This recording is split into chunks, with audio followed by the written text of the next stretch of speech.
The art of surfing has been around for hundreds of years.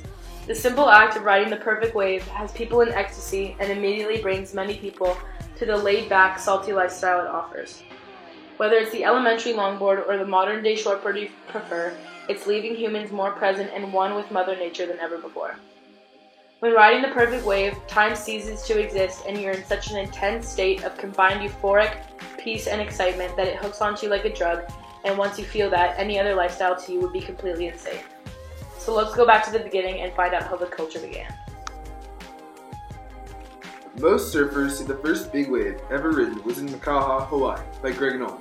After Greg Noll paddled into his revolutionary wave in 1957, surfers all around the world began trying to tame big waves.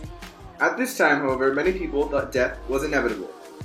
One surfer that showed the world big wave surfing was survivable was Jay Moriarty as he attempted Mavericks. He showed the world that paddling into a 30-foot monster was survivable.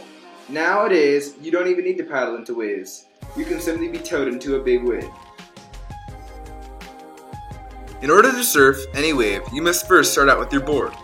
Surfboards were first created in Hawaii.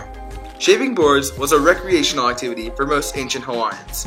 They were created from wili wili, ula, and koa trees, and were 12 to 16 feet long based on your social status. Chiefs had longer boards, and commoners had shorter boards. In order to surf massive waves, people have adapted the surfboard into long, sleek fiberglass boards called guns. Surfers called them guns because they were built to hunt down the biggest waves on Earth. Before tow-in surfing was created, surfers weren't capable of catching waves that were between 30 and 50 feet tall, and the surfboard made for larger waves called guns. The biggest wave one could catch before tow-in surfing was in the 20 to 30 foot range. Tow-in surfing is accomplished by taking a personal watercraft and a tow rope and combining that with a surfer. One person pulls the surfer out of the break on the PWC. When the waves come, the person on the PWC tows the surfers via the rope into the wave. Once the surfer is in the wave, the rope is dropped. The surfer is then on his own to surf some of the biggest waves known to man.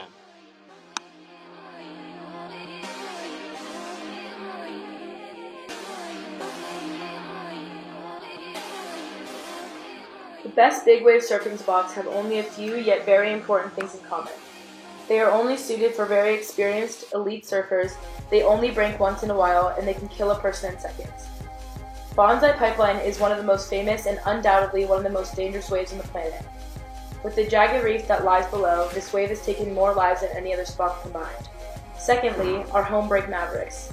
The crazy people willing to paddle out are faced head-on with cold air, water creeping into the 40s, massive great white sharks just lurking below the surface, and boulders the size of houses just waiting for a body to be smashed amongst them. A wave in Tahiti named Teahupo'o, which is said to translate to end of the road or sever the head, is just another one of the most deadly waves on the planet. Located on the southwest tip of Tahiti, this monster is said to be the most challenging of all. Other locations include Waimea, Quartz Bank, Cyclops, and more.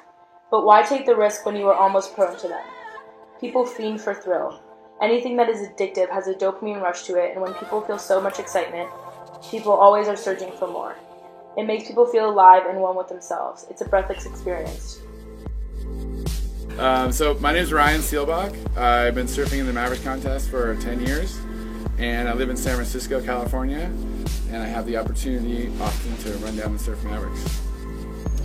Fear is a very special thing out at Mavericks because it involves holding your breath, and not knowing when you get to come up is a big part of the fear thing. So when you're paddling into a wave and you're about to drop down the face, there's also the element of, wow, that's a long way down and I need to jump to my feet. So I think it's things like, how long can I hold my breath? The longer you can hold your breath, and the longer your abilities are to be able to relax and stay calm for just the one fear part of holding your breath.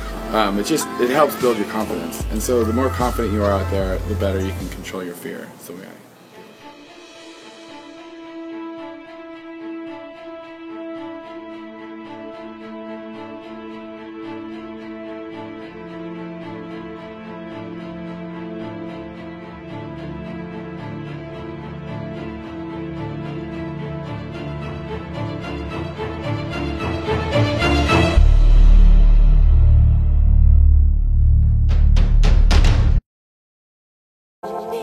Big wave surfing is a very dangerous sport and can be deadly at times, but there are some key essentials that you have to know to stay safe.